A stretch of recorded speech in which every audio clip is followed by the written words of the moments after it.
Ce camping bénéficie du plus haut niveau de classement grâce à ses 70 emplacements très vastes. L'accès à la rivière, des bungalows dignes de chambres d'hôtel. Oui.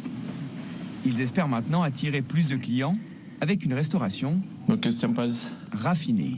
Ça devrait pas faire un pli.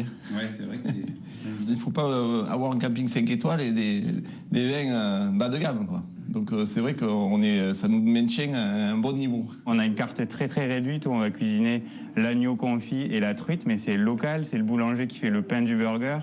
On fait nos pâtisseries, voilà, ça suffit pour faire 5 étoiles et que le moment soit quali. Mais en fait, ce n'est pas si suffisant, car les campings sont évalués sur 195 critères au total. De la taille des emplacements à l'éclairage nocturne, des places de parking aux douches individuelles, de l'accessibilité jusqu'à la qualité du site internet. Les évaluations se déroulent juste avant la saison. Fin mai, nous nous sommes rendus dans la campagne normande, à Pont-d'Ouilly. Vous êtes comment? Bien. Ça va? Oui, un peu stressé quand même, j'avoue. J'espère que tout va bien se passer, voilà. Ok. 2 étoiles, c'est ça? 2. Ce camping municipal sera-t-il classé 2 étoiles? C'est le souhait de la maire du village. L'examen dure une matinée. On a un aspi-venin, on a... Couverture de survie. La trousse de secours répond aux exigences. Place maintenant la superficie des parcelles. Je suis en train de relever les surfaces, donc avec un décamètre. Ça permet de contrôler que la surface fait bien le minimum requis, donc qui est 70 mètres carrés. 70 mètres carrés pour un camping classé 1 ou 2 étoiles. Des emplacements d'au moins 80 mètres carrés à partir d'un 3 étoiles. Bah là, pour celui-ci, oui, c'est bon. Cet audit coûte 450 €. Marie Van Beek inspecte la propreté des installations, l'état des sanitaires. Alors ici, on a 5 lavabos individualisés avec 5 prises rasoirs. Selon la catégorie d'étoiles, il faudra plus ou moins de sanitaires en fonction du nombre d'emplacements.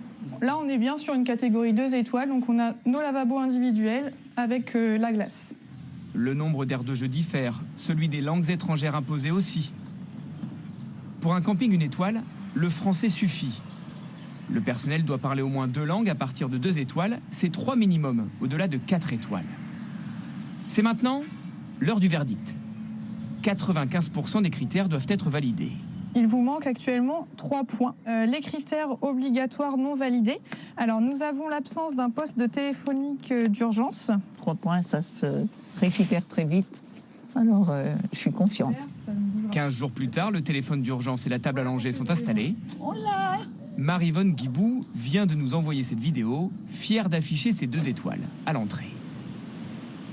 Cette reconnaissance est valable 5 ans. Rien n'oblige les campings à être classés.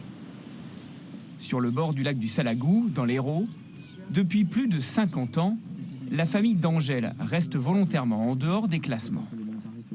Vous n'avez pas besoin d'étoiles? Non. Ça nous demanderait énormément d'investissement au niveau des aménagements extérieurs.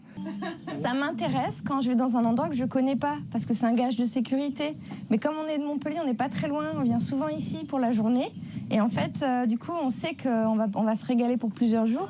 On n'a pas besoin d'étoiles pour le savoir. Le camping est quasiment complet, jusqu'à la fin août. Certains l'apprécieront pas parce que c'est trop rustique, mais nous, on l'aime pour ça.